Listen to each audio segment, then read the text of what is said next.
Ассаламу алейкум, витаю вас, друзья. Сегодня 15 декабря 2023 года, 20 часов по Берлину, 21 час по городу Джохару. С вами снова я, Аслан Арцуев, на канале Reality в YouTube и на канале Аслан Арцуев в TikTok. Друзья, я вас всех приветствую. Валейк салам, Мустан, Машволь, Эдам, При, Шавига Машволь, Чумелоши. Хамза, человек большой. Так, как обычно, хочу начать с сообщения с Украинского фронта, так как в Украине идет кровопролитнейшая, просто наистрашнейшая война. Вчера, как мы знаем, русские оккупанты потеряли 1300 убитыми своих бандитов. За прошедшие сутки уничтожено 1090 на 15 декабря 2023 года, с 24 февраля 2022 года уничтожено 1090 оккупантов, 14, итого их цифра достигла 343 890, 14 танков, 38 боевых бронированных машин, 11 артиллерийских систем, 20 БПЛА, 2 крылатые ракеты, 24 автомобильной техники и цистерны, и 4 спецтехники. Слава ЗСУ, слава Украине, друзья. Так. То же самое происходит, война происходит, как мы знаем, в секторе Газа, на территории Палестины. Израиль ведет войну, которую начал не он. Его спровоцировали на эту войну. Ну, такие ужасные кадры я вижу. Сегодня на Радио Свобода я смотрел. Просто сердце кровью обливается. Сколько мирных людей погибает. Я бы призвал Цахал соблюдать международное право, соблюдать правила и обычаи ведения войны. Конечно же, если меня услышат. Но это, конечно же, очень все ужасно, печально. Столько людей гибнет во всем мире. За всем этим стоит, конечно же, фашистская Россия. И Израилю, которому в любом случае жить среди арабов, по соседству с арабами. И внутри есть арабы страны, конечно же, огромное количество.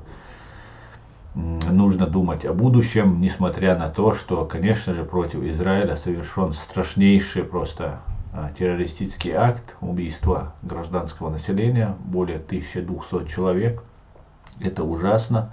Так же, как и ужасно, что сейчас гибнут люди на территории сектора Газа.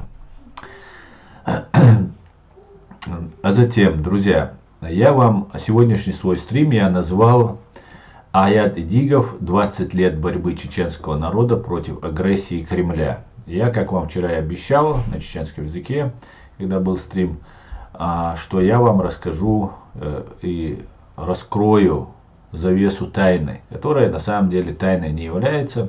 Все об этом, кто имел желание, мог почитать. Но знаете, Россия очень большой специалист. Вы, наверное, знаете все уже давно, по крайней мере, тот нас смотрит наш канал. Люди у нас образованные, понимающие, ориентирующиеся в сегодняшних хитросплетениях. Мы знаем, что Россия никогда не рекламирует своих врагов, даже называя их своими врагами, если нет какого-то там подвоха или нет какой-то заинтересованности. Поэтому Россия не кричит о своих врагах. Она убивает, расправляется, все что угодно делает, но она не кричит и не называет своих врагов. Наоборот, она создает симулякры, якобы их враги это, и вот их она раскручивает. Вот о них она говорит, какие-то ужасные, это мой враг, туда-сюда. Не всегда это одинаково по одним лекалам происходит, но чаще всего именно так это происходит. Если на российском канале вас показывают, если она о вас начинает говорить, то это уже становится такой первой ласточкой, которая может подтверждать, что человек может быть их человеком. Мы много раз это видели, многократно это видели. И настоящих своих врагов Россия не называет, как я сказал. Она создает массу просто симулякров, то есть имитацию патриотов, имитацию там борцов с ней же. И мы путаемся, мы теряемся в этом огромном объеме информации, потоке информации. И мы можем, например, я могу сказать за себя, когда очень много говорили там про наших бойцов, что они там такие-сякие, то не буду скрывать, закрадывалась мысль, ну может быть они все заодно там, может быть там еще как-то что-то. И я вам сегодня хочу рассказать исторический научный доклад, который сделал Аят Эдигов, человек, один из руководителей нашей страны, один из отцов-основателей нашей страны, не непосредственно в самом начале основания, ну вот все эти события, все проходили перед глазами, непосредственным участием или же там непосредственным или косвенно относясь к этим процессам. Аят Эдигов находился вот именно в гуще всех событий. И им написан очень интересный доклад. Этот доклад нам открывает, мне лично он открыл очень новые стороны русско-чеченского противостояния. И я думаю, что это будет интересно чеченцам, и также украинцам, которым стоит очень внимательно сейчас относиться. И я бы советовал украинцам просто этот текст полностью от корки до корки изучить, который есть на сайте Президиума правительства, на сайте чеченgovernment.com, chechen-government.com. Я ссылку дал на этот текст у себя в YouTube канале в разделе сообщества. Там я сделал небольшую выдержку. Это большой текст, большая статья такая научно-историческая. И я призываю всех внимательно прочитать после того, как я расскажу вам сегодня. Может быть, этот текст большой, чтобы вас не утомлять, я минут 30-40, если я не успею все за 30-40 минут вам зачитать, то я перенесу на завтра и на послезавтра, если это будет необходимо. Поэтому я предлагаю вам добрый вечер, Нино. Салам алейкум, Тимур. Всех я вас, друзья, приветствую. Всех да, Мустан. Ну, это не секрет, это опубликовано, это все есть, но мы должны это знать. Дело в том, что читать тексты мы особо не любим. И хотя мне, например, наоборот, легче текст прочитать. Но удобнее, когда ты чем-то занят, то послушать, когда это кто-то нам рассказывает. Поэтому я вам сегодня зачитаю этот текст, а выводы делать вам. Машу Горец и всех, друзья, я вас приветствую. Кто зашел, заходит, пожалуйста, заходите. Владимир Абинович, шалом, витаю тебя, дорогой. Осману алейксалам, Асламбек, всех, друзья, я вас витаю, приветствую. Георгий, алейкум ассалам. Итак, друзья, давайте начнем. Вот так это будет. Это на официальном сайте Президиума правительства, ну, сайт называется ChechenGovernment, чеченское правительство.com. Итак, давайте, внимание ваше внимание, друзья. Аят Эдигов, 20 лет борьбы чеченского народа против агрессии Кремля. Опубликовано 11 декабря 2014 года. Вот мы видим картину, где 8 июля 1995 года, когда Грозный оккупирован, огромная толпа чеченцев протестующих вышли на митинг, шествие против российской агрессии Ичкерия, в Чеченской республике Ичкерия. Прошло 20 лет, как власть РФ России против Чеченская республика Ичкерия и ее народа проводит кровавую политику ликвидации его государственности, воссозданной по праву мирным путем в период распада Советской империи в 1991 году. В русле противостояния между чеченским народом, отстаивающим свою государственность, и властью Кремля, стремящийся этот народ заковать в кандалы, при бездействии остального мира в оказании помощи справедливой борьбе нашего народа, рассмотрим этот вопрос. Члены организации ССЧЕ, Совет старейшин чеченцев в Европе, предложили мне встречу по связи в Skype 23 августа 2013 года. Она состоялась, где они задали мне два вопроса.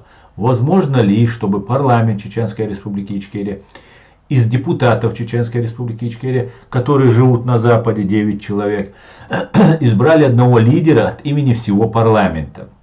И второй вопрос. Можно ли доизбрать депутатов в парламент Чеченской республики Ичкерия на Западе из среды беженцев-чеченцев? Кроме того, они почему-то не затронули вопрос о БАРТ. Кстати говоря, друзья, здесь аят очень внимательно разбирает БАРТ, слово БАРТ, ну, принцип БАРТ. БАРТ это значит примирение, согласие. И украинцам это тоже очень будет важно, потому что это вроде бы кажется очень такое правильное и необходимое дело, а на самом деле тут кроются тоже подводные течения, и это будет очень интересно вам всем узнать. Кроме того, они почему-то не затронули вопрос о БАРТ, примирении, хотя на предварительной встрече их представитель об этом говорил. Помня это, я по ходу взаимных приветствий задал им несколько коротких вопросов. Первый. Независим ли Совет старейшин в принятии своих решений? Ответ. Да, мы независимы. Второй вопрос. Вы принимаете решения в соответствии с Конституцией Чеченской республики Ичкерия и международного права? Ответ. Да, но мы допускаем рассмотрение вопроса и в соответствии с шариатом. Третий вопрос. В заявлении от 28 июля 2014 года сказано, что вы действуете от имени чеченского народа, от имени разделенного народа, который в начале 21 века изгнан со своей этнической родины. Кто эти полномочия ССЧЕ, Совету старейшин, предоставил? Ответ. Нас 13 человек. Избрали нас 22 февраля 2014 года в Брюсселе около 200 делегатов от имени всех чеченцев Европы. Мы имеем право говорить от имени чеченского народа. Подобное мнение о возможности представлять чеченский народ некоторому количеству людей, если им такое право и было дано, иногда можно встретить в среде граждан Чеченской республики Ичкерия. Происходит это от непонимания вопроса, кому и когда представляется право говорить от всего народа. Такие люди часто становятся объектом внимания внутренних и внешних врагов чеченской государственности.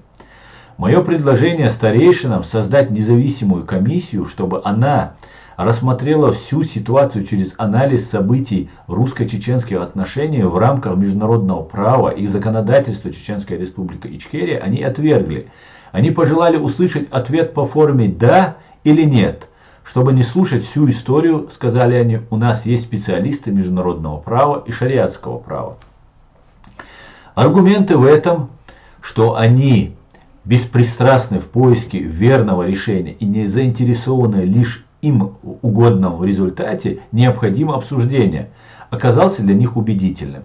Но после моего ответа на их вопросы старейшины заявили, мы поняли, что аят подтвердил нам о недееспособности парламента Чеченской республики Ичкерия и бесцеремонно отключились от связи по скайпу. До этого они успели отказать и Алле Дудаевой, вдове президента Дудаева, в том, чтобы наша дискуссия велась на русском языке.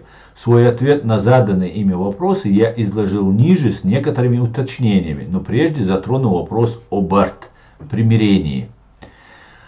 О примирении БАРТ и его разновидности. К применению БАРТ в Чечении начали призывать еще с 1992 года. Затем, под этим прикрытием, кстати говоря, друзья, я иногда буду вставлять свои реплики, хочу напомнить вам, что чтобы вы обратили внимание, чеченцы особенно, как мы постоянно бегали за каким-то БАРТ. Хотя нужно было просто встать на основу своей конституции, закона и все, никаких БАРТов нам не нужно было. потому что и так был Башт. А вот для чего это все делается, слушайте внимательно. Затем под этим прикрытием стали организовывать серию съездов чеченских тейпов. Многим это казалось полезным, не задумываясь о том, что такое дробление может быть использовано против нашего народа в становлении своего государства и оправдании внешней агрессии. Ведь известно, что общество, находящееся в родоплеменных отношениях по своей сути, не может создать государство. Организаторами этих съездов преимущественно были так называемые оппозиционеры, в кавычках, противники чеченской государственности. Появились разговоры о делении народа и по религиозным признакам, вирдам. Пытались делить его и на горных, и плоскостных чеченцев и тому подобное. Так пытались извратить идею общенационального единства чеченского народа. Вкупе с этим были постоянно слышны призывы к примирению, ставя под сомнение единство чеченского народа, который в абсолютном своем большинстве заявил на референдуме Общенациональный съезд чеченского народа с 23 по 25 ноября 1990 года о воссоздании своего суверенного государства. Провозглашение и воссоздание своей государственности мирным способом чеченским народом было воспринято как исполнение своей многовековой мечты о свободе, как дар свыше за столь долгую многовековую борьбу с империей. Однако не все казалось столь безоблачным. На руинах Советской империи старалась стать на ноги новая Российская империя. И многие граждане нашей республики отнеслись к этому достаточно беспечно, не думая о том, что нам еще придется испытать агрессию и оккупацию своей территории. Ведь мы не были искушены в этих сложностях мирового порядка, когда стало понятно, что этот вопрос оказался не менее важным, чем вооруженная борьба с агрессором. Военная победа еще не означала полную победу, но нужна была поддержка от остального мира, нужны были союзники. Сегодня, отстаивая нашу государственность и стремясь к деоккупации своей территории, мы сталкиваемся с тем, что Москва пытается изобразить чеченский народ и его государство как государственное образование, которое не имеет права на существование. Себя же новая Российская империя преподносит как спасительницу в борьбе с международным терроризмом, имея в виду сопротивление нашего народа против агрессии и оккупации своей страны. В наши дни Кремль рассматривает чеченское сопротивление как свое внутреннее дело и как тайный сговор исторических врагов РФ России в лице Запада и радикальных исламистов, придавая всей этой борьбе религиозный характер. Но всем должно быть понятно, что чеченский народ, воссоздавая свою государственность в 1991 году, не имел иную цель, чем влиться в единство разнообразных стран мира, соблюдая нормы общежития и добрососедства. Чтобы создать иной, негативный имидж чеченской государственности и его народа, имперский Кремль возносит эту проблему на планетарный уровень. Вот что пишет об этом один из приближенных к Кремлю идеологов Александр Дугин. Своей поддержкой Бушу-младшему, объявившему крестовый поход против международного терроризма, Путин стремился подорвать систему политической, дипломатической, информационной и экономической поддержки, которая поступала сепаратистам Чечни и Северного Кавказа со стороны Запада. Ведь отныне, поддерживая чеченских боевиков, американцы выступали на стороне тех, которые нанесли по их собственной стране столь чувствительный удар. Тот же Дугин пишет: возврат к этническим традициям, раздробление чеченского общества – это на пользу России. Наша же страна, Чеченская республика Ичкерия, его народ, находящийся все еще под оккупацией новой Российской империи, даже при таком жестком давлении продолжают сопротивление ненавистному агрессору.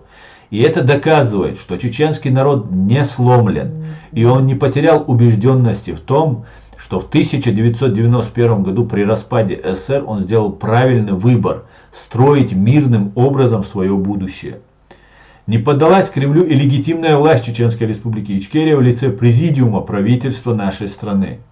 Несмотря на принятые нашим народом решения и действия строго в рамках международного права при воссоздании своей государственности, новый Кремль продолжал вести провокационную работу не только в самой Чечении, но и по всей территории РФ и на Западе.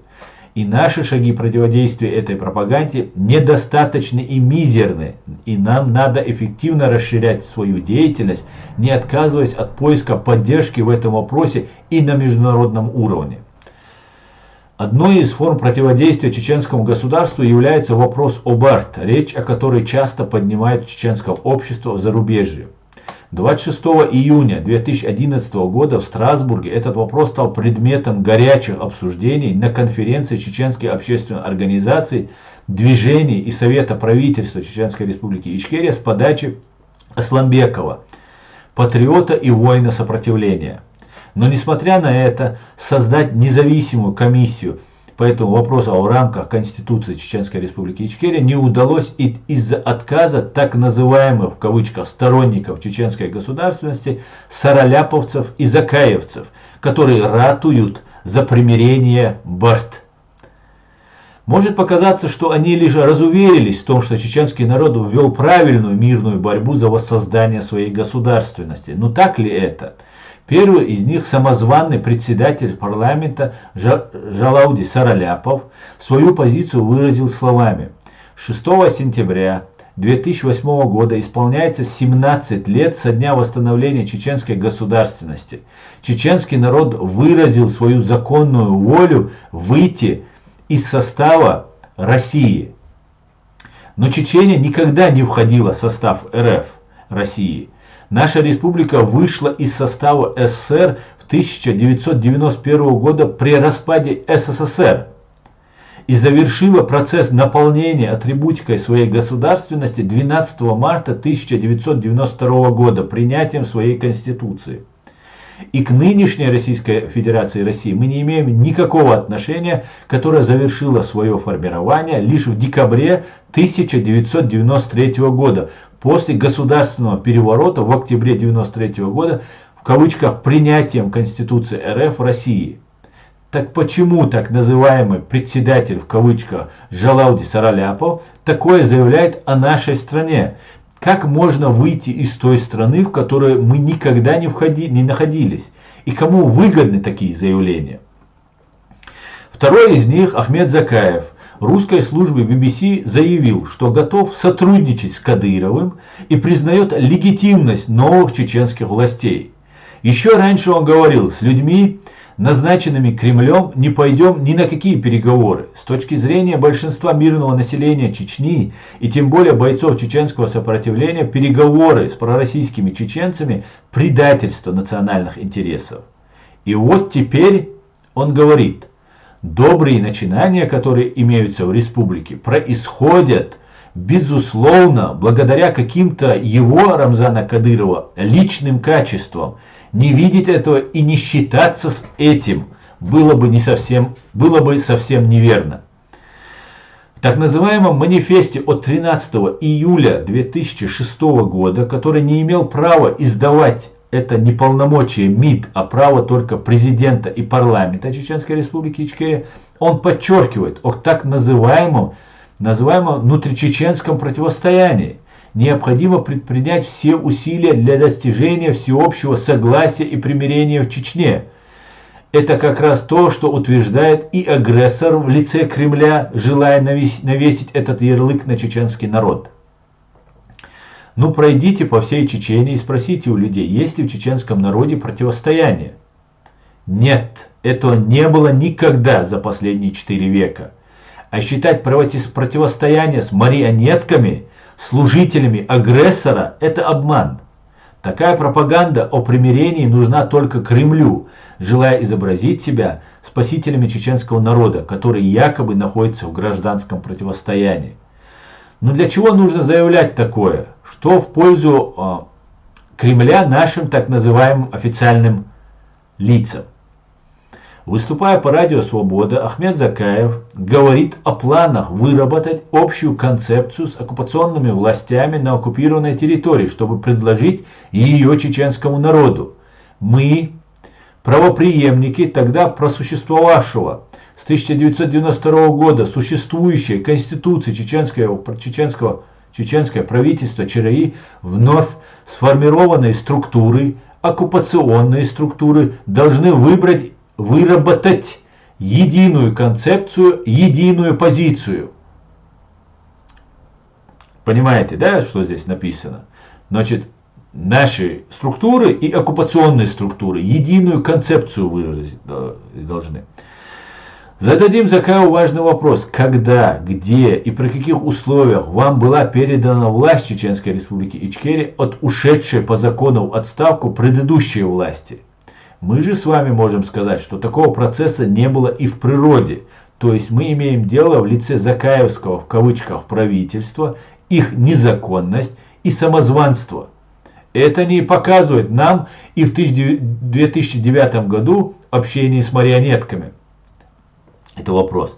Вопрос о примирении Барт 2 года спустя в августе 2013 года занялся и старейшина Ярари Сулумов в компании 23 человек. Ярари Сулумов совместно с Ахмад Дакудаев, Альмади Шайхиев, Махмуд Бибулатов, Сулим Юнусов, Висита Ибрагимов, Саид Хасан Абу Муслимов, Чингиз Зубайраев, Ахмад Мальсагов, Балауди Билоев, Абубакар Мудаев, Абдулла Ортханов, Руслан Тахаев, Мухаммад Абубакаров, Абтиби Султанов, Иса Ахьядов, Умар Исмаилов, Идрис Алиев, Умар Айла Сайдаев, Мате Цахашвили, Ризван Арсакаев, Саид Амин Ибрагимов и Ахмед Закаев. Они писали: мы призываем всех, не имея основы, не корить друг друга в предательстве нашей Родины. Откажитесь от этого. Совершите обоюдное прощение за прошлые обвинения и обиды, сняв противоречия в толковании вопросов как сейчас, так и в будущем в соответствии с нашими традициями и мусульманской религией. Сулума Юрахи обратился с этим предложением в президиум правительства Чеченской Республики Ичкерия. С ним согласились, но отметили, что примирение должно обсуждаться строго в рамках Конституции Чеченской Республики Ичкерия, поскольку в обращении речь идет о предательстве нашей Родины, условиях оккупации нашей страны Кремлем. Авторы обращения и те, кто их поддержал, опять не захотели разбираться в этом вопросе, хотя обвиняют в срыве примирения всех, кроме себя.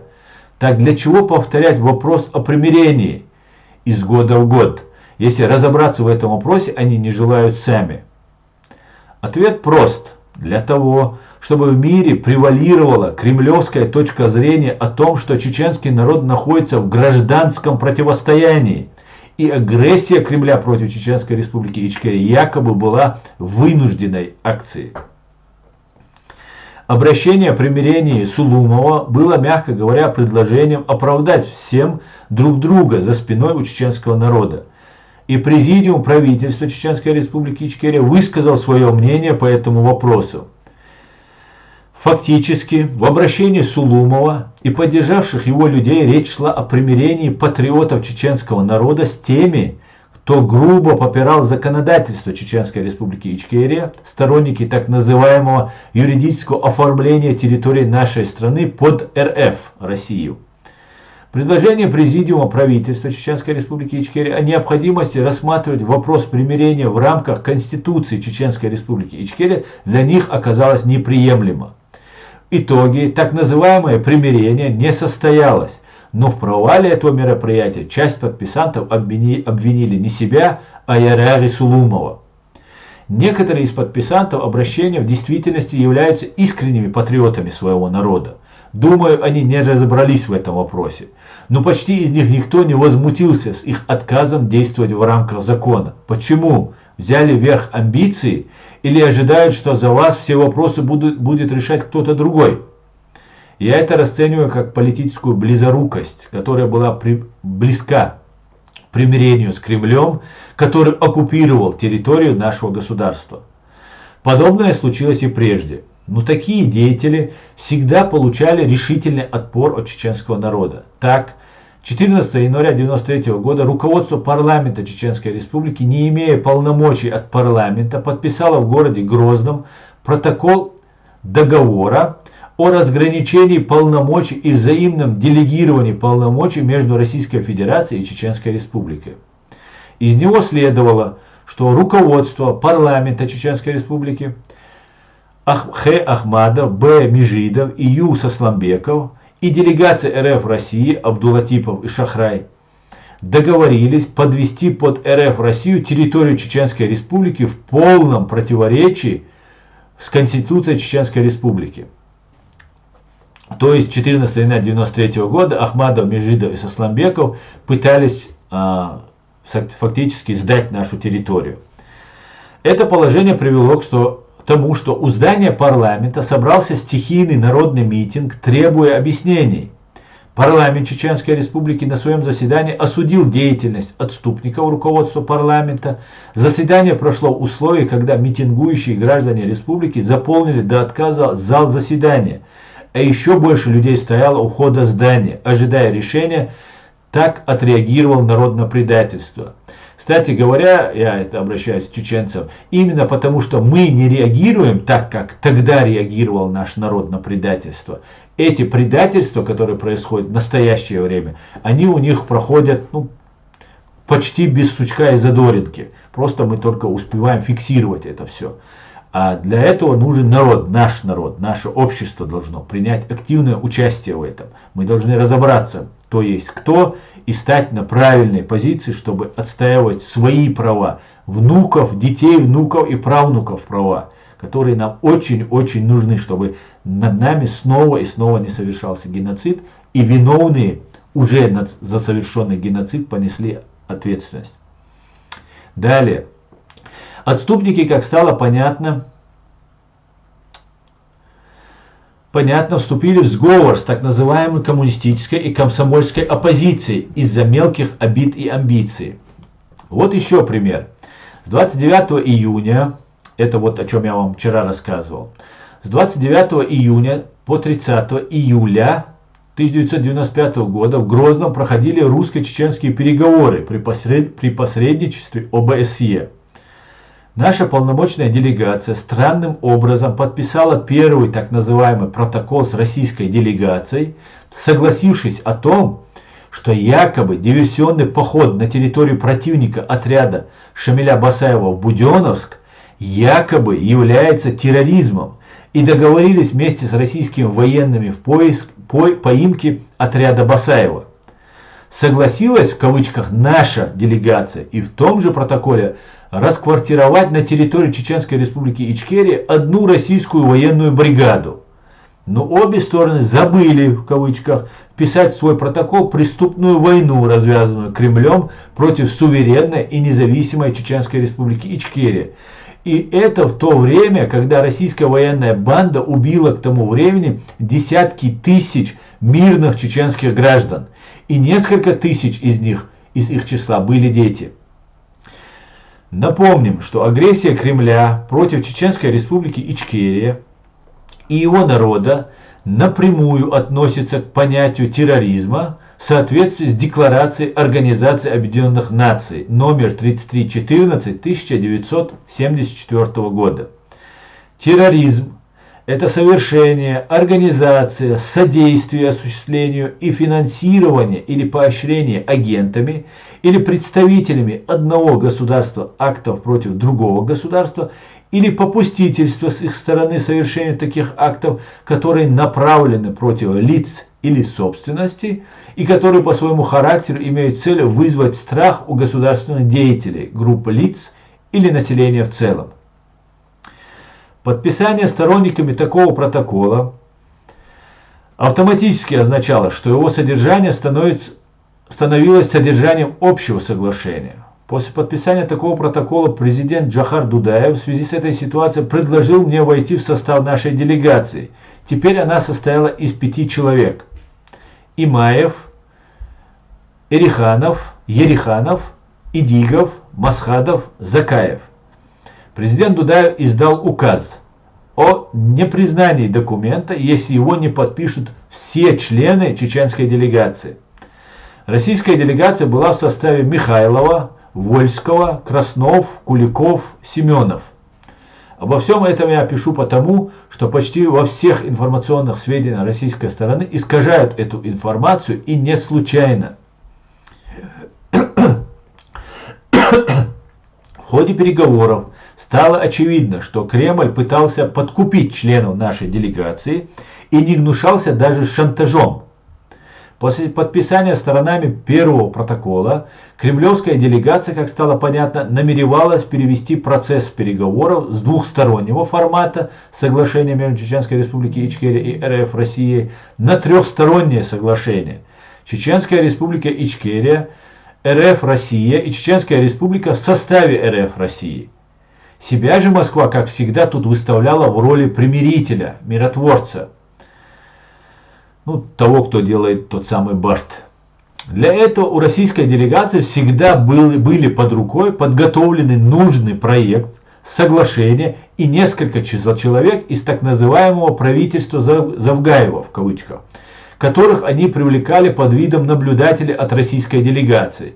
Бугаев, А. Бугаев, Л. Магомадов, Ю. Усамов, а также другие методы давления. Так, 5 июля Куликов, член российской делегации на переговорах, назначается министром внутренних дел РФ России.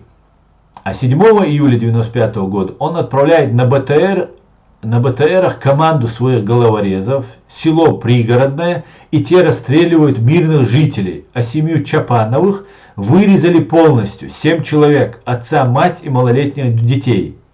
Убитых чеченцев привезли к зданию, где проходили русско-чеченские переговоры, требуя наказать виновных.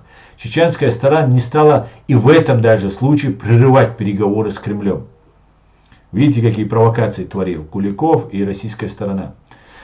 Так, к примеру, министр внутренних дел РФ А. Куликов вместе с Имаевым, руководителем нашей делегации, пытались вывести меня из состава делегации. Один из дней переговоров с утра Имаев сообщил мне, что президент Дудаев вчера вечером мне звонил и срочно тебя Аяд вызывает к себе. Что это было задумано ими, я узнал позже. Для отъезда к президенту в горы нужна была охрана и транспорт, как и полагалось, который по забывчивости в кавычках Имаев куда-то отпустил. Но при этом он несколько раз повторял о срочности моего отъезда. Тогда я объяснил ему, что он сам виноват, сорвав важную встречу, и только при наличии транспорта с охраной я отправлюсь на встречу с президентом. Было странно, что президент мог позвонить. Этого он не делал напрямую, чтобы не обнаружить себя. Двухчасовой обеденный перерыв я незаметно со своими ребятами, охрана, добрался в нужное село только к вечеру и оттуда послал гонца с сообщением президенту Дудаеву. Мы встретили лишь в 2 часа ночи.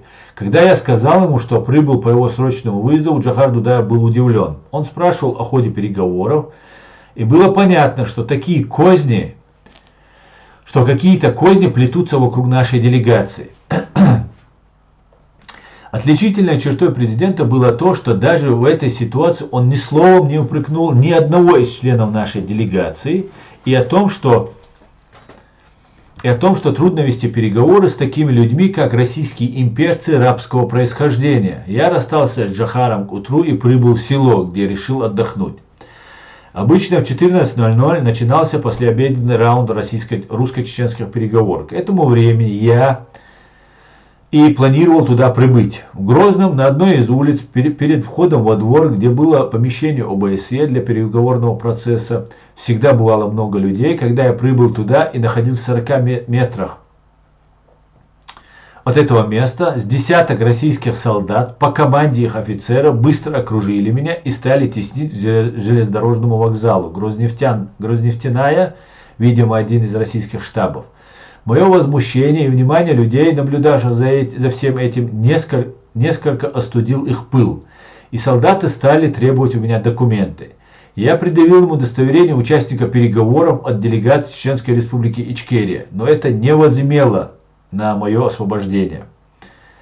В нескольких шагах от этого места, наблюдая за моим задержанием, обратите внимание, член ОБСЕ поляк Зенон Кухчак, я обратился к нему, чтобы он отреагировал на это недоразумение, но Зенон откровенно повернулся ко мне спиной.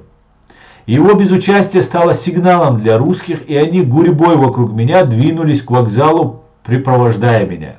Ситуацию разрядили журналисты, которые вырулили на автомобиле с одной из улиц и сразу стали снимать все на камеру.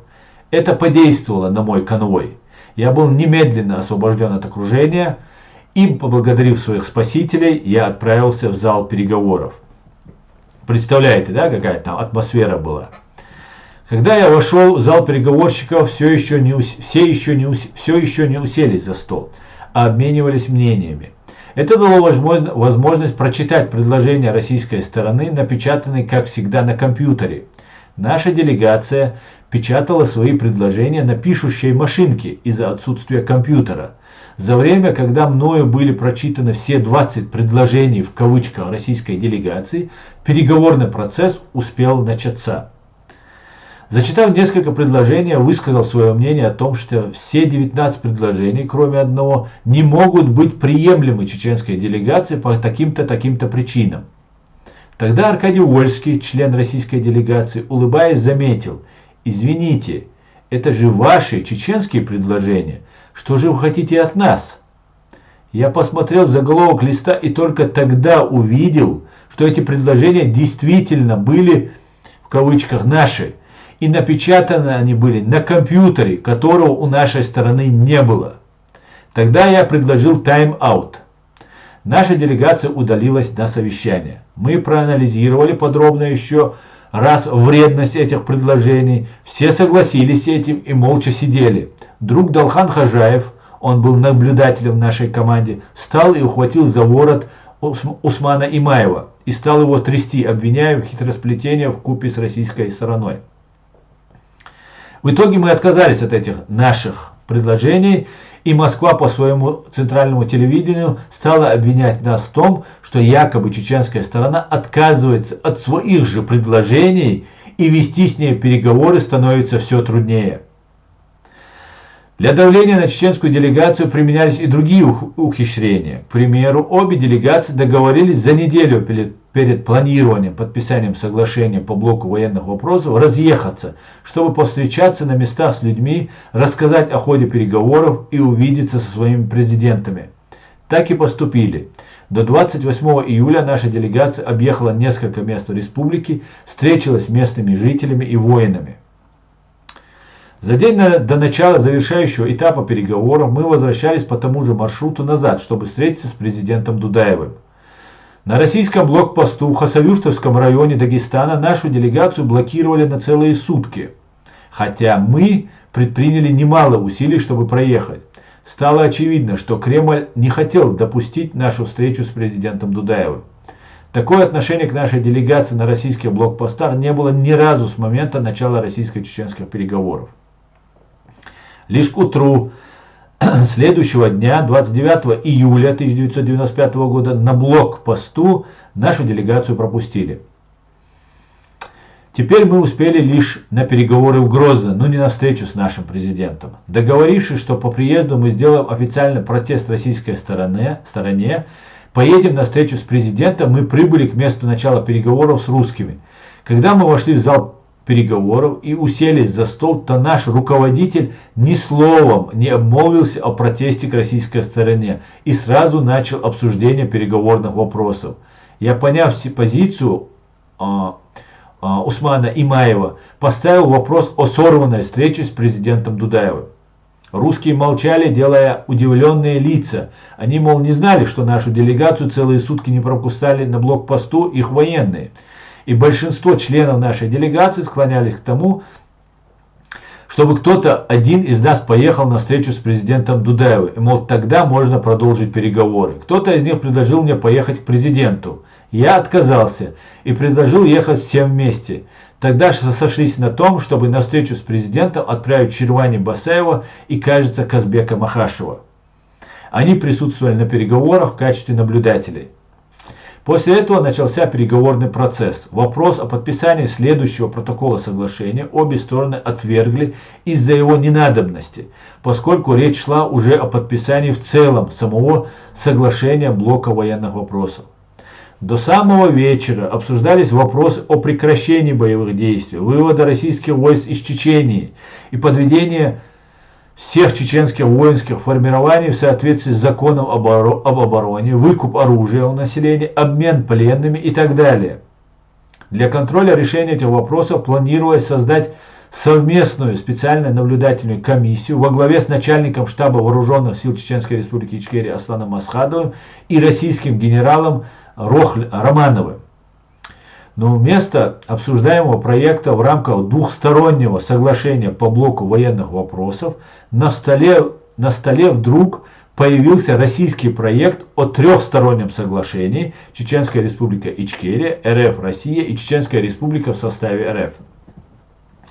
Кремлевская делегация настаивала на поддержании своего проекта. Были осторожные мнения и в нашей делегации. Свое мнение высказал и я, сказав, что такой проект неприемлем, потому что это есть предательство. Но на этом все не закончилось. Были попытки подкупа и давления на членов нашей делегации.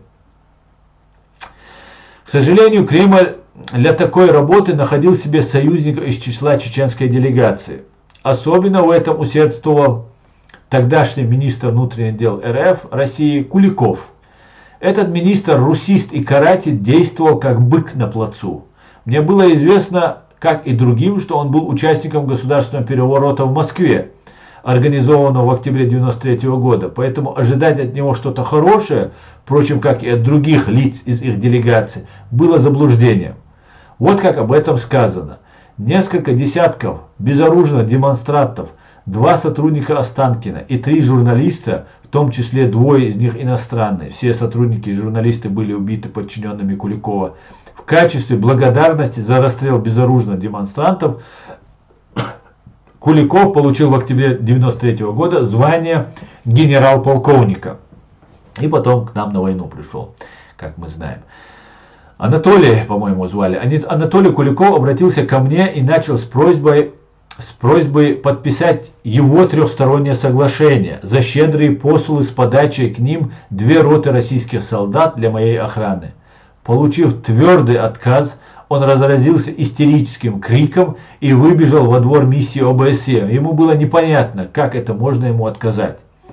Стало очевидно, что кроме руководителя нашей делегации и еще Ереханова и Закаева оказались втянуты. Стало очевидно, что кроме руководителя нашей организации, делегации, еще и Ереханов и Закаев оказались втянуты в эту измену. Это подтвердилось тем, что первый из них настойчиво пытался, например, заставить меня подписать их соглашение, а второй, спросив меня, почему я все же не подписываю, выслушал мои аргументы, сказал: значит, ты не подпишешь, и быстро убежал в зал переговоров, на ходу добавив: я скажу им, что тебя прислали, чтобы ты не подписал документ.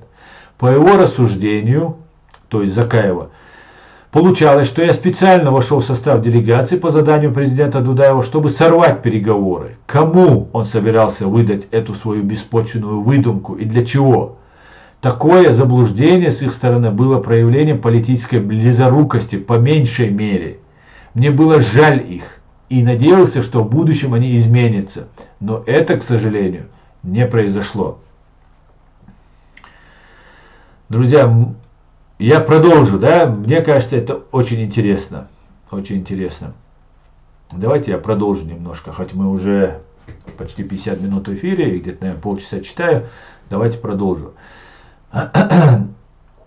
После такого своего безуспешного пресса кремлевская делегация отказалась от своего проекта, и мы перешли на обсуждение двухстороннего соглашения по блоку военных вопросов, не затрагивая политические и экономические блоки. А первый протокол, подписанный нашей и кремлевской делегациями о признании похода диверсионной группы Шамиля Басаева-Буденова с терроризмом, а Павла Грачева, напавшего на Чеченскую Республику Ичкерия, чистым, сделала несколько ущербным весь этот блок соглашения для нас, хотя в целом все получилось примерно поровну. И впереди были еще переговоры по политическому и экономическому блокам. В этот раз Кремлю не удалось навязать нашей делегации уже так называемые трехсторонние соглашения, что предполагалось сделать за спиной чеченского народа в тайне от президента. В целом для нас ситуация складывалась так, что необходимо было вывести из нашей делегации неустойчивых. Президент Дудаев отозвал из командировки в Турцию Саид Хасана Абу Муслимова, депутат парламента, наш историк и знаток права, для участия в переговорах, а также Далхана Хажаева, начальник департамента архивов Чеченской Республики Ичкерия, находящегося в горах на лечение после ранения. Абу Муслимов хоть и не успел к этому раунду, но готовился к следующим этапам переговоров. В ожидании от деятельности специальной наблюдательной комиссии, сейчас одну минутку, я, наверное, весь прочитаю, друзья, этот текст.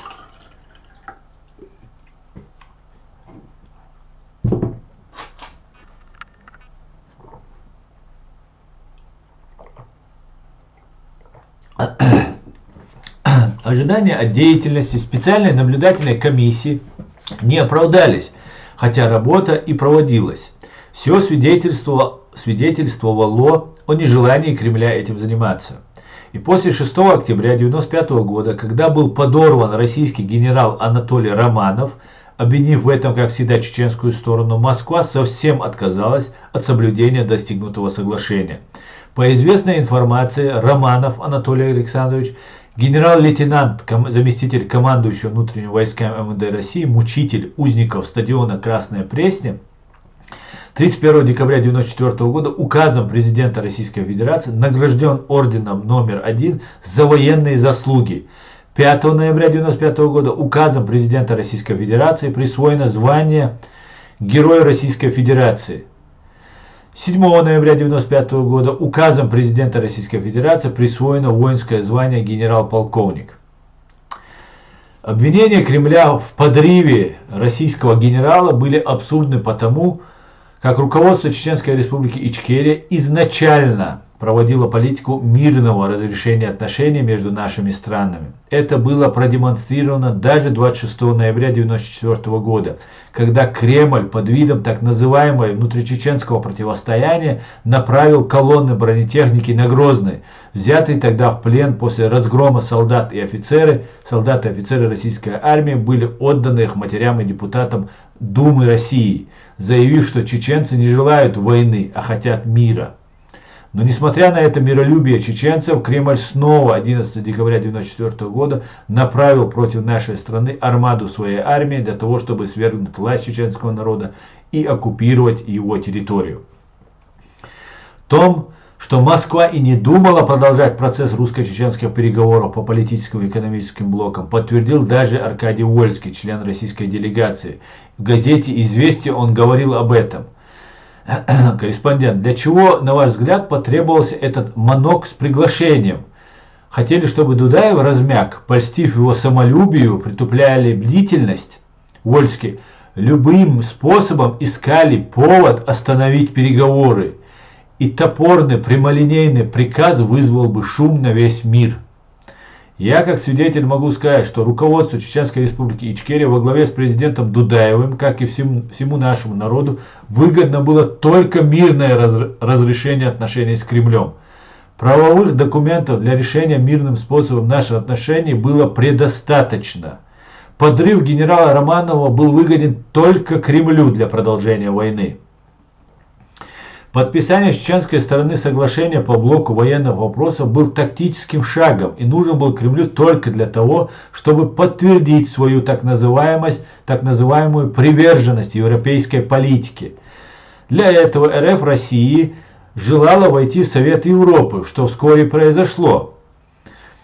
28 февраля 1996 года обо всем этом сами проговорились члены российской делегации. Власть в российском Кремле при всем при том еще старалась по всему миру выглядеть цивилизованной. Однако наши возможности установить контакты и работать на этом уровне были незначительны. Сразу после подписания соглашения 30 июля 1995 года, в первых числах августа 1995 года состоялось заседание ГКО, Государственный комитет обороны Чеченской Республики Ичкерия, где обсуждалось подписанное соглашение по блоку военных вопросов с российской стороной, и делегации нашей была дана неудовлетворительная оценка, потому как была допущена измена.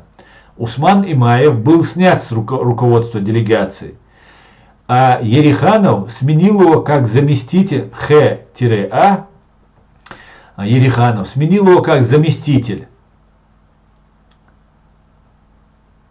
наверное, это Хож Ахмад, наверное, Ериханов, как заместитель. Однако вскоре эта делегация была расформирована и образована новая делегация для ведения переговоров с российской стороной по политическо-экономическим блокам. Мне президент Дудаев предложил возглавить эту делегацию, в нее вошли Саид Хасан Абу Муслимов и другие наши товарищи. Но продолжение переговоров блокировала Москва, и это было в рамках той политики, которую новый Кремль проводил по так называемому возрождению империи в пределах бывшей территории СССР. Как мы видим, сегодняшняя война именно вот по этой политике в рамках возрождения империи в пределах бывшего СССР, и ГДР, наш ГДР, Восточная Германия, тоже входит вот в сферу вот этой политики России по восстановлению СССР. Когда речь идет о примирении бард в чеченском народе, условия оккупации нашей страны и чечено-русского противостояния войны, чеченцы это понимают как необходимость объединения усилий всего народа, как бы не был человек, какой бы человек не был национальности.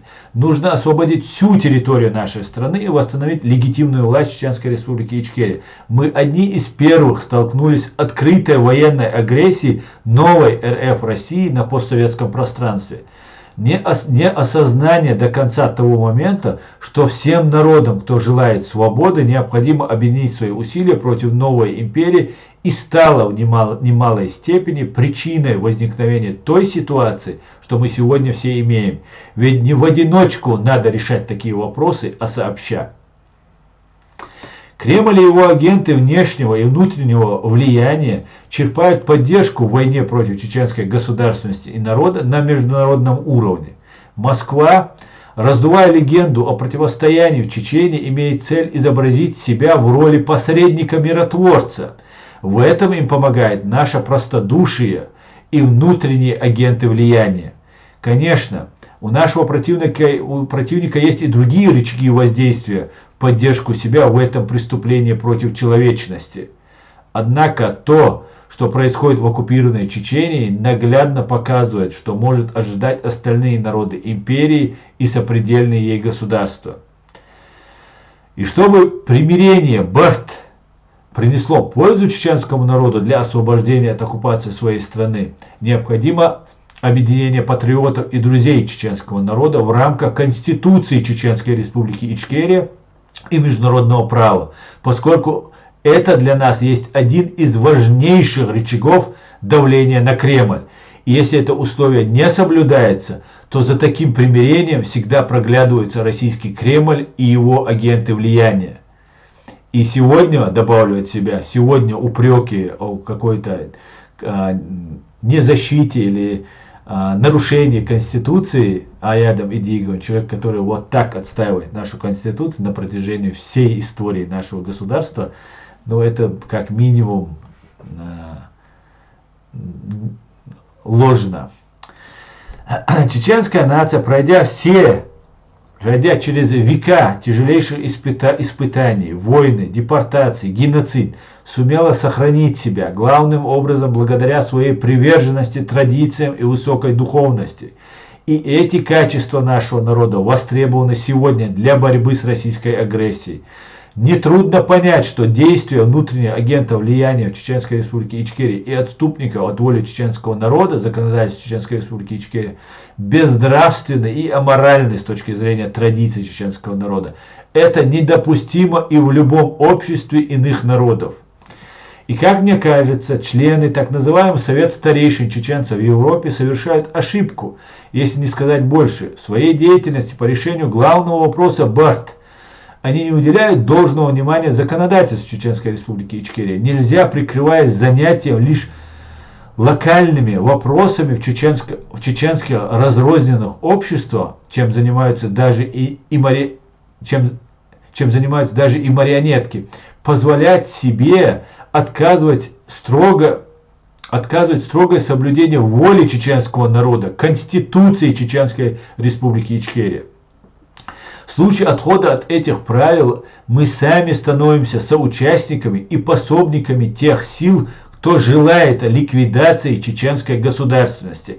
И мы не можем изменив волю чеченского народа, бороться за изменение несправедливого устройства чеченского общества, навязанного нам Кремлем. Без осмысления того, что каждый из нас является частью нашего взаимосвязанного мира, не увязываясь с этим наши действия при решении общенациональных, государственных и иных проблем, мы выпадаем из общей колеи. Конституция Чеченской Республики Ичкерия есть то связующее звено с остальным миром, к которому мы должны обращаться в наших действиях, особенно в этот тяжелый период нашей истории. Российская империя напала на Чеченскую Республику Ичкерия, желая отнять у чеченского народа его территорию и навязать ему чуждые порядки, несовместимые с нашей цивилизацией. Кремль не желает жить с нами мирно по соседству. Свою природу безнравственности власть Москвы продемонстрировала нам в 2008 году, отторгнув уже от христианской Грузии и ее территории, а также с 2014 года, не имея права, отторгла от Украины Крым и продолжает агрессивную войну против этой страны с целью разделить и аннексировать ее восточные территории.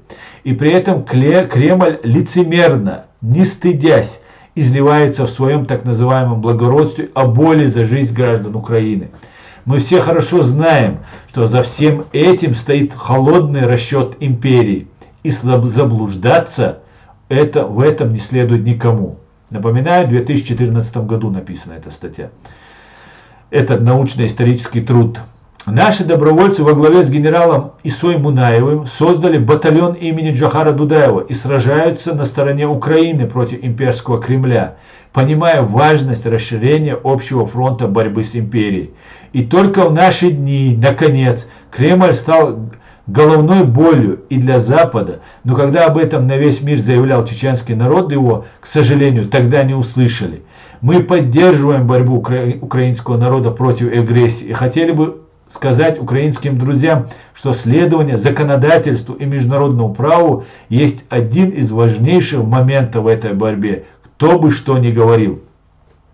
Друзья, я эту статью продолжу в следующем своем выпуске о вопросах легитимности власти в период оккупации Чеченской Республики Ичкерия и очень-очень много важных исторических и интересных моментов, которые я вам расскажу.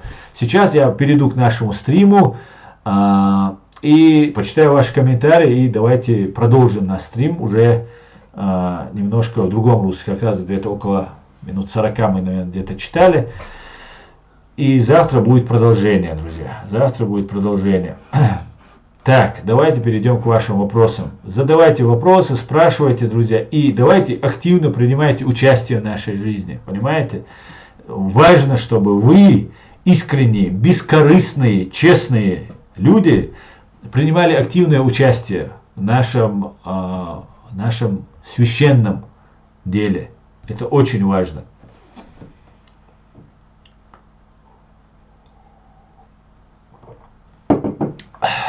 Так, салам, Эд, республиканец, все, Аслан, кто тут еще, Мансур, Аслана уже в блоке.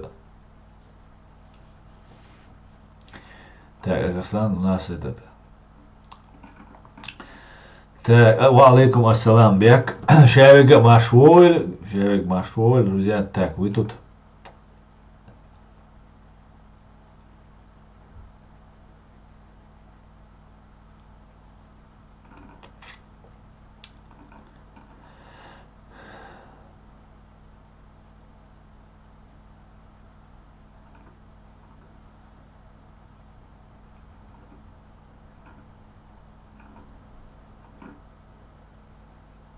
Так, вы здесь только между собой общаетесь, тоже очень хорошо.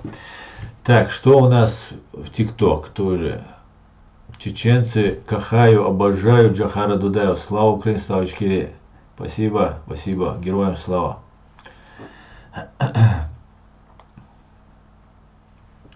Так, друзья, сейчас я включусь в ТикТок, чтобы читать ваши комментарии.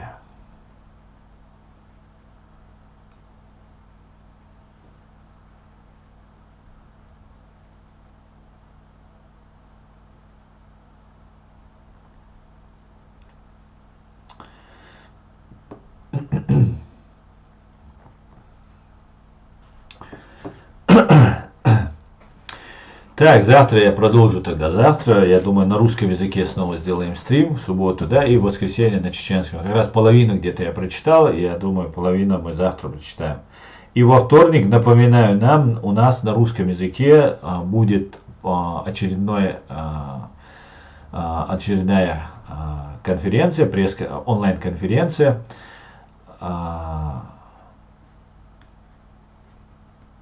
Платформа открытого диалога.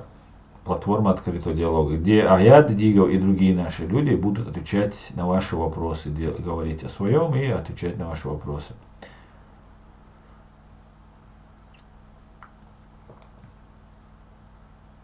Слава Украине, героям слава, здравствуйте, эфир примите. А ты не в эфире разве? Ты же в эфире.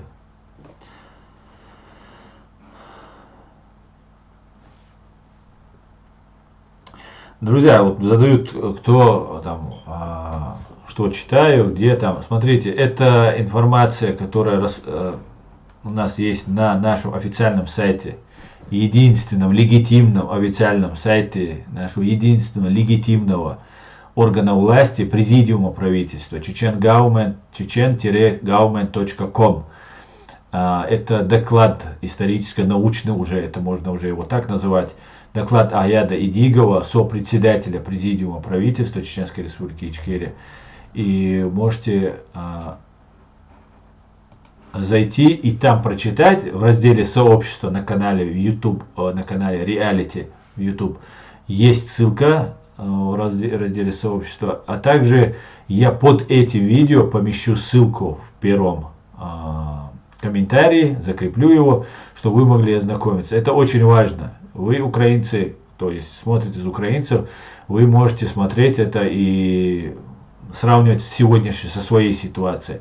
Методы одни, люди даже одни и те же, кто воюет против вас, это те же, кто воевал против нас. Методы, методички, вся та же наука, все тоже, весь тот же обман и так далее.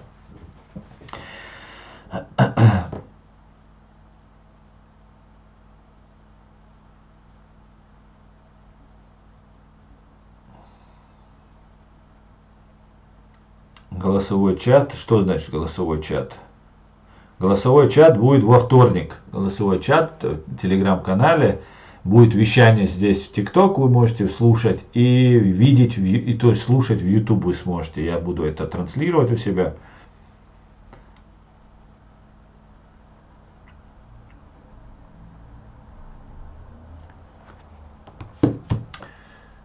Так.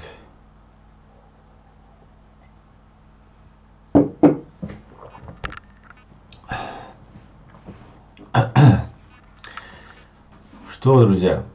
Алейкум салам, бамух, чайк машуоль. Закончились вопросы, друзья? Надо было тогда закончить мне наш текст, раз вы сейчас заняты другим чуть-чуть.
Алейкум салам. Приветствую, друзья, всех, кто вновь вошел.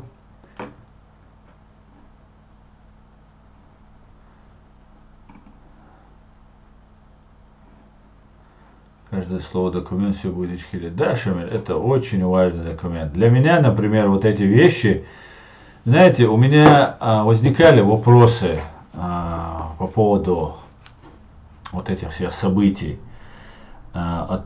у меня возникали вопросы по отложенному признанию нашего государства.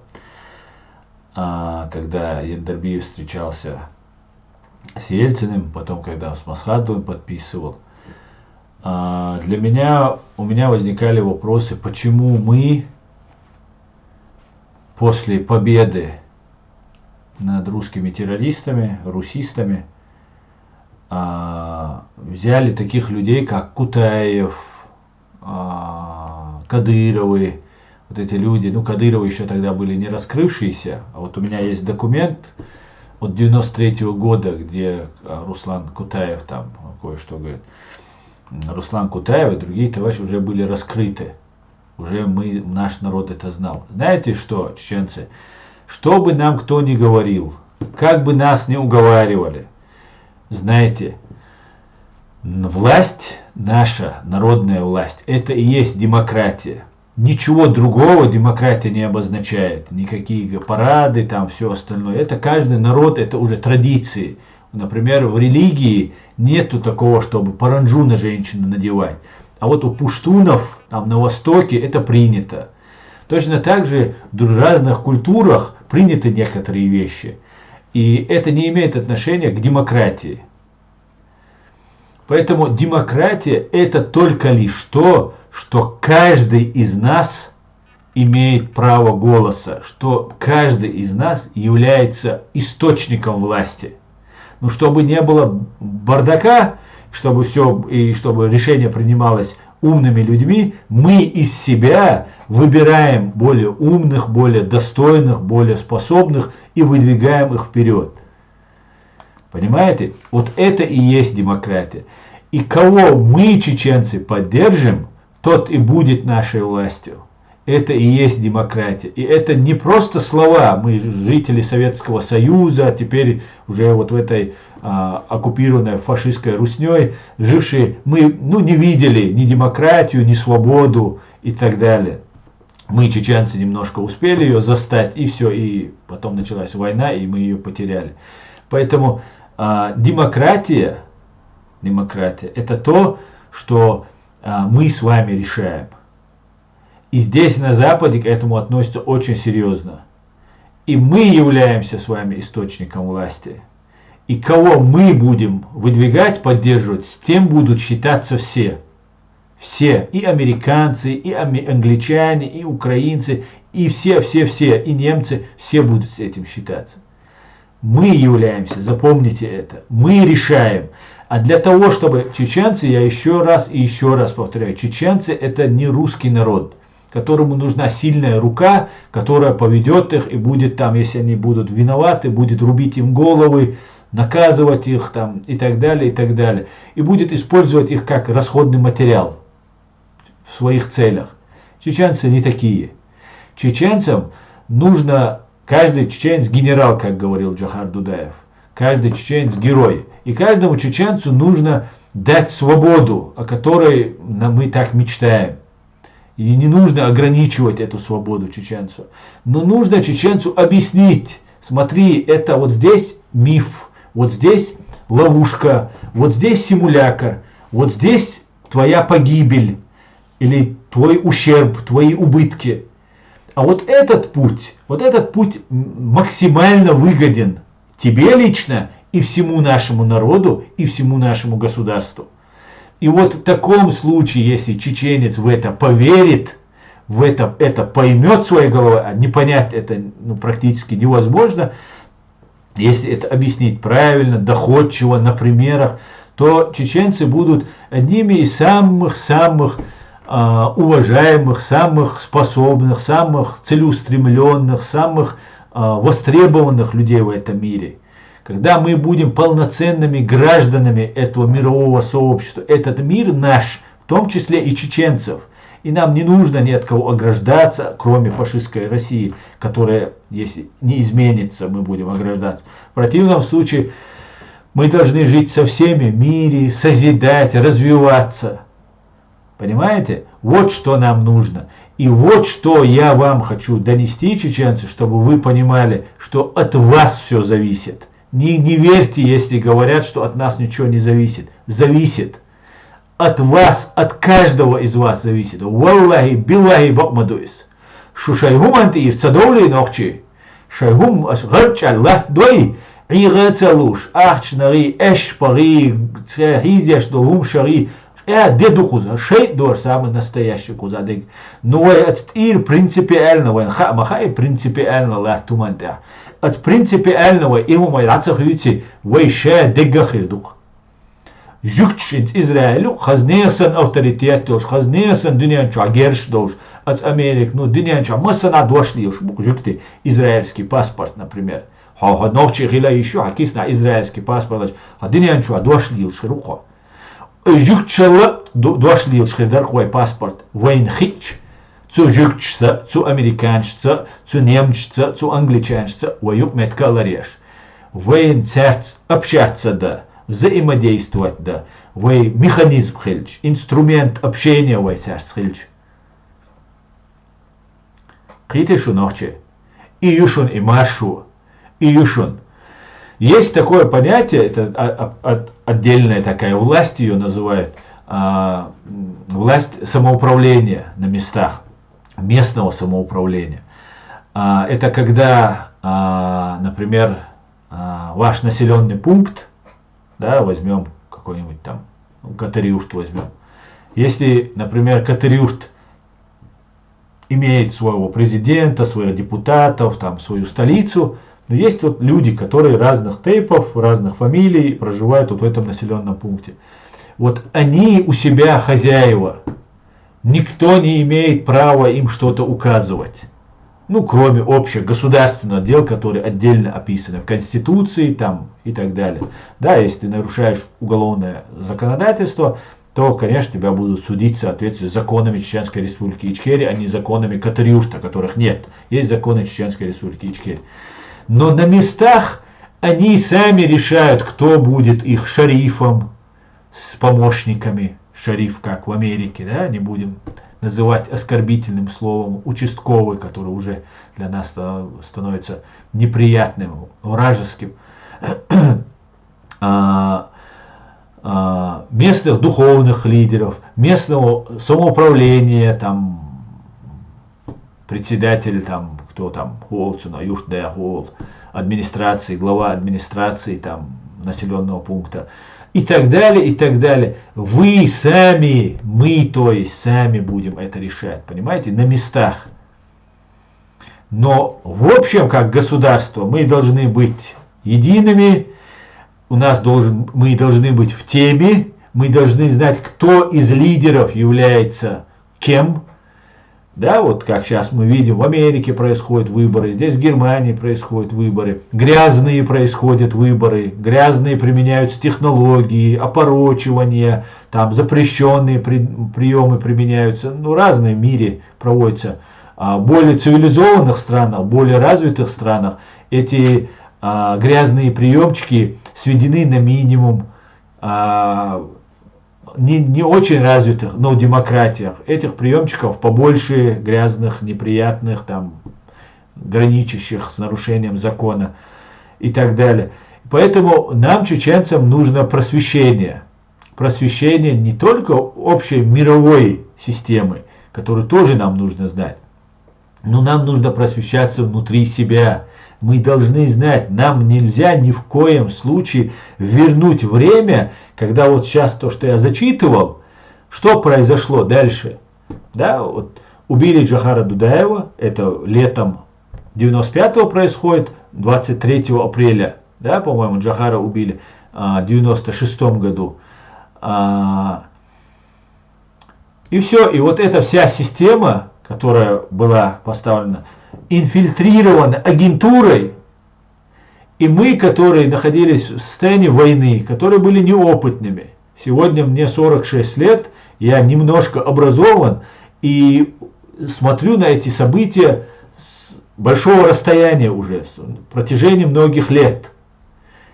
И я могу сказать, что находясь внутри, в то время люди моложе меня, не имевшие образования, и не видящие то, что сейчас знаем мы все, могли очень много ошибаться, их могли использовать. Они могли принимать неправильные решения, которых их подталкивали принимать.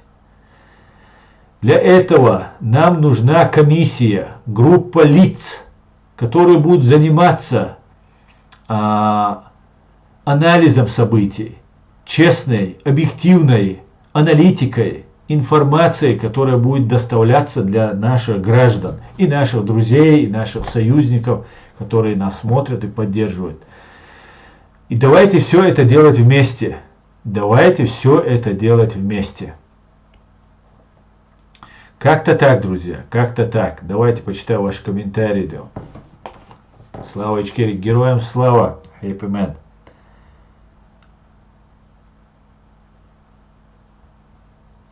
Ассаламу алейкум, Узбекистан. Ва алейкум ассалам, Узбекистан.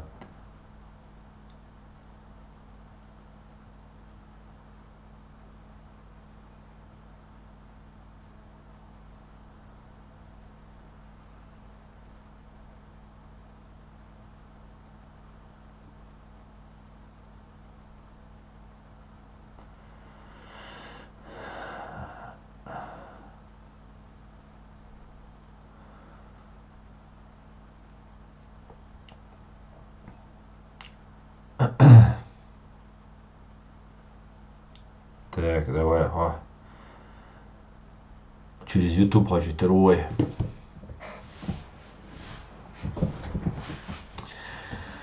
Так, давайте дальше комментарии посмотрим. Я смотрел, тут много комментариев написали, друзья.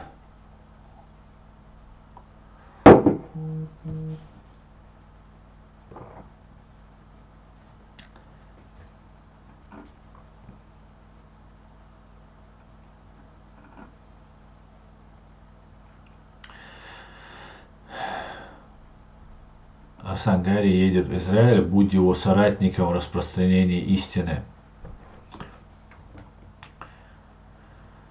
Обязательно, Шамиль, я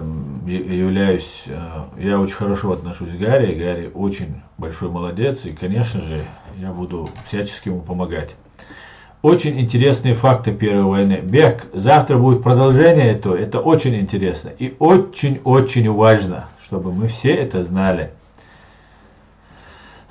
Власть народа, демократия, а в РФ власть кучки бандитов. Кстати, между собой тоже нет у них гарантии, что одного из них не уберет другой из этого же круга. Так, Иванов, да, но только в то время это называлось по-другому. Не понял я. Эти люди хотели жить по своим правилам, а царь говорил, эта земля должна быть наша, потому что они рядом с нами, и там должны быть наши земли. Еще общество развито, оно может жить без ментов и прочим мирно. Если же общество не вышло из первобытного строя, то там должны быть менты, кто стоял бы над ними с палкой. Спецслужбы это не всегда плохо. В нормальных странах они заботятся о безопасности своего населения, а на Рашке, наоборот, стараются разжечь межнациональный, межконфессиональный пожар, причем внутри себя. Да, совершенно верно, абсолютно так. По этому поводу, конечно, спецслужбы нужны, любая спецслужба, это... нормальная спецслужба,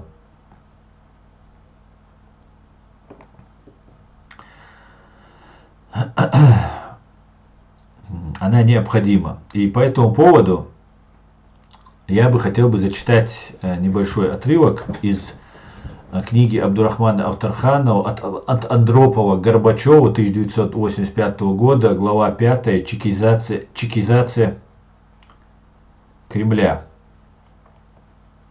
По поводу спецслужб, которые ты только что сказал. Мы, по аналогии с прошлым, говорим о КГБ как о политической полиции советского режима, как о его функциональной величине. На самом деле КГБ, хотя и в самом советском государстве в разное время он назывался по-разному, ВЧК, ОГПУ, НКВД, МВД, КГБ, есть не просто полицейское ведомство, а субстанция советского государства. Лишите советское государство этой субстанции, и оно развалится, как колосс на глиняных ногах. Я хорошо помню времена, когда первые секретари обкомов партии эти по определению Сталина генералы партии, как запуганные щенки дрожали перед младшим лейтенантом НКВД, такие времена могут наступить вновь. 85 год, напоминаю, профессор Абдурахманов Тарханов. Так, друзья, давайте продолжим. Ясно. Каждый чеченский генерал, я только миллион первый. Бьюсь, у тебя подписчики не увеличиваются. Да, на меня снова отписывают подписчиков, снова мой канал подвергается вот этому серому бану и так далее, и так далее. Но это хорошо. Это хорошо, да. Значит, я делаю правильную работу. У других таких проблем нет. Значит, все отлично. А сам вопрос, как ты думаешь, священнослужитель, муфти, раввины, папы в Ичкерии должны проходить полиграф? Хороший вопрос, Эд, но очень такой щепетильный вопрос. Я думаю, конечно же, было бы правильно, если бы это было. И надо посмотреть, как в других демократических странах такое есть, цивилизованных странах. Я был бы не против, чтобы любой человек, дело в том, что религия отделена от государства, и поэтому это такая отдельная, независимая составляющего любого государства, цивилизованного государства, которая не лезет туда государство, не обкладывает их налогами, они спокойно распространяют религию там среди своей паствы и так далее, и так далее. Но с учетом прошедших событий, мне кажется, наверное, это хорошая идея, но я не знаю, как это будет в цивилизованном обществе восприниматься, в нашем чеченском обществе, как это будет восприниматься. Но я не против, да, я не против. В то время мы были молоды и не разбирались в тонкостях.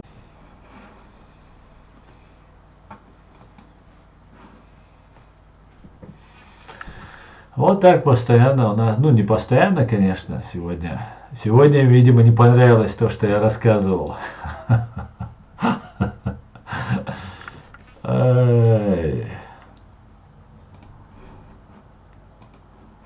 Так, мы вернулись. У нас произошел обрыв связи. Сегодня, видимо, тема им не понравилась. Я уверен, завтра будет продолжение. У нас этой статьи. И тоже завтра начнутся проблемы. Я так думаю. Посмотрим. В ТикТок связь не обрывалась, если что, в ТикТоке трансляция в эфире не сохраняется, поэтому, ладно.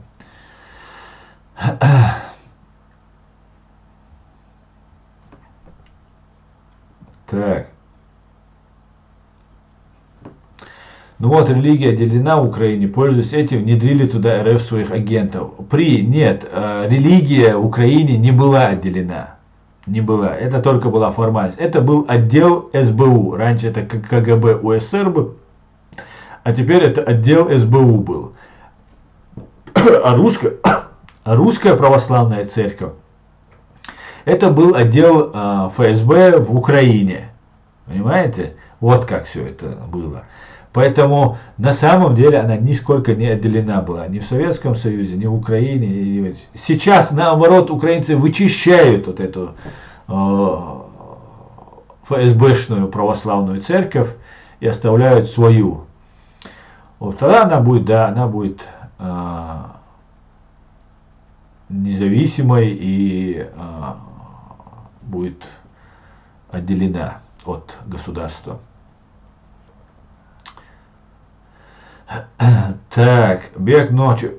Узнаешь много нового из 101, что нам не забыть никогда. Бег, самое главное, нам нужно извлекать из этого уроки.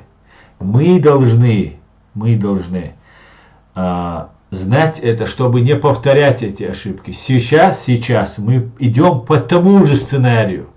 У нас то же самое происходит. Тогда у нас был народом многими поддержанный, уважаемый президент Джохар Дудаев.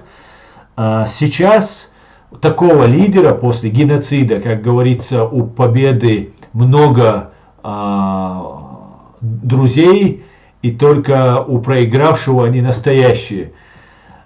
у победителя много друзей, и только у проигравшего не настоящие. Сейчас нам 100 крат труднее, чем в начале Первой русско-чеченской войны, в начале становления нашего государства.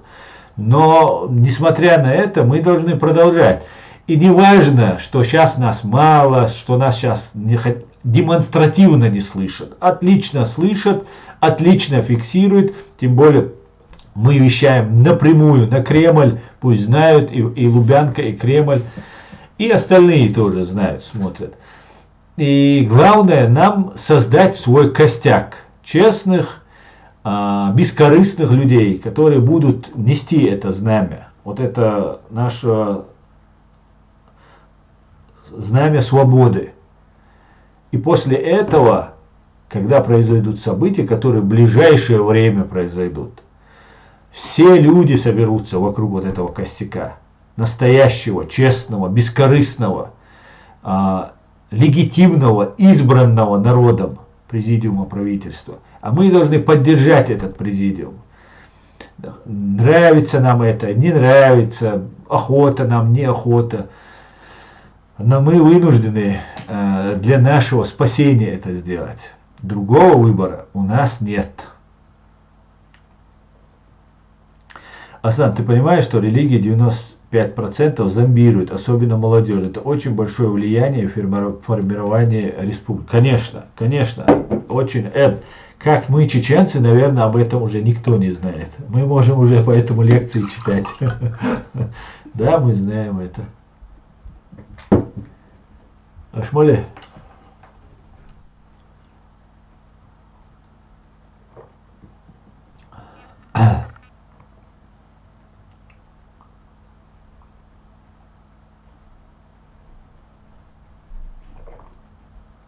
Алейкум ассалам, Элина, Машиоль. Шамиль Басаев кем был? А ты не знаешь, кем был Шамиль Басаев?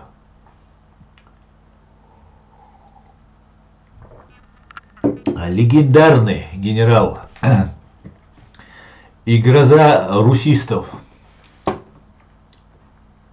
То, что вы читали, это очень ценные материалы. Если такие материалы будут опубликованы в виде книги, я лично куплю. И я уверен, что сотни людей, живущих в Панкисе, купят его в Грузии. Андро, это опубликовано, это есть на сайте, как я сказал, Президиума правительства, chechen-government.com.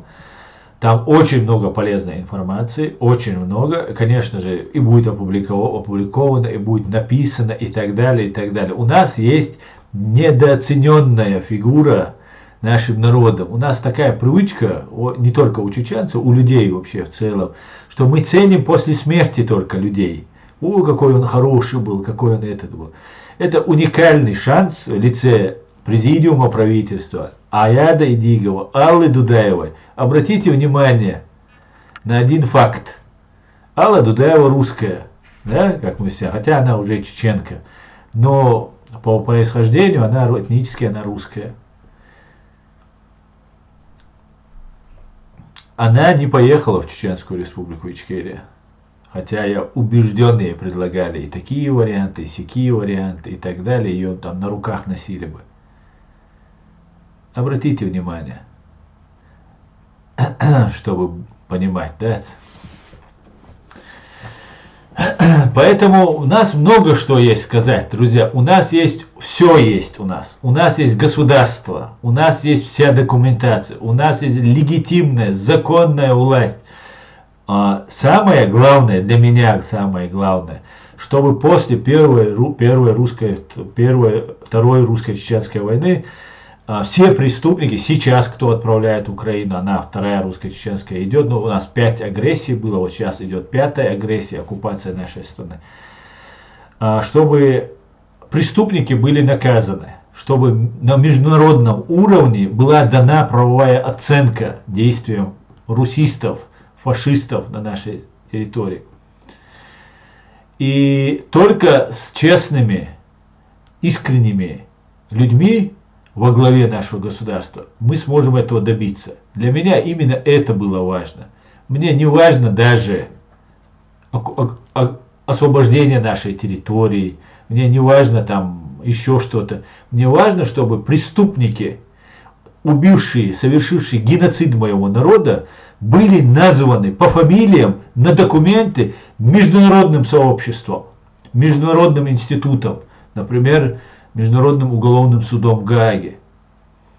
Мне это самое важное. Как мы будем приводить приговор в исполнение, как мы будем наказывать, это другой разговор. Мне нужно, чтобы произошло это. Из этого вытекает все остальное, в моем понимании. Но если мы получим независимость, выведут войска, мы поделим там миллиарды, которые там наворовал Кадыров, там и сядем, мне это абсолютно неинтересно и меня это не устраивает. Мне это не устраивает. Если мы не наказываем российские военные политические силы, совершившие геноцид нашего народа, преступления против человечности, акт агрессии, геноцид, вот эти все преступления должны получить правовую оценку. Вот моя цель, к чему я хочу, чтобы мы пришли. Только с честными и независимыми людьми мы сможем это сделать. Другие будут куплены, другие будут заболтаны, другие будут обмануты. Только честные, порядочные будут держаться вот этой линии и идти вперед до того, чтобы мы смогли привлечь к ответственности русских фашистов. Вот что мне самое главное. Именно поэтому я буду поддерживать наше президиум правительства Чеченской Республики Ичкерия и будем дальше двигаться. И ни одна гадина не уйдет от ответственности. Дал мукла. И юкса мечта, вежари, ежари. И аскоча и люк, судини мелу, дал мукла.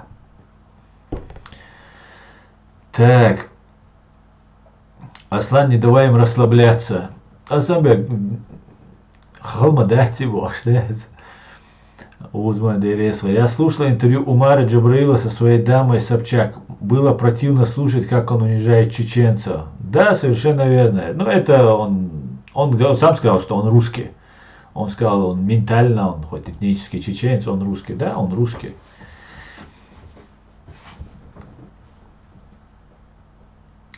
Брат, не нужно было слушать их. Я не слушал, хотя видел рекламу. Так, Бек, это было о чем?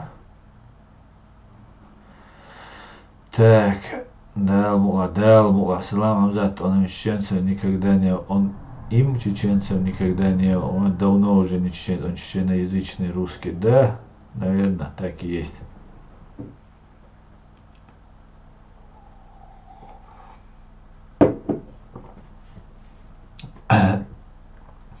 Имам Шамиль нес, предал через 25 лет, а Закая когда нас предаст?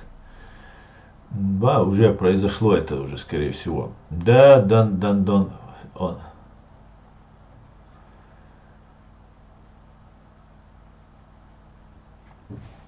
Суд Гааги это не Верховный суд, Асан. Ты плохие инструменты используешь в своей политической теории. Даже без Украины Россия будет признана новой границей и американцам, и Израилем, и другими. Я сказал Верховный суд, я сказал международные институты, такие как Международный суд в Гааге. Я его, по-моему, не называл Верховным судом. Ну, может, я оговорился, если... Ну, он, конечно же, это не Верховный суд. Так, плохие инструменты используют в своей политической теории. Рустам, я очень тебе благодарен за то, что ты мне даешь такой дельный совет. Пожалуйста, сделай что-нибудь сам.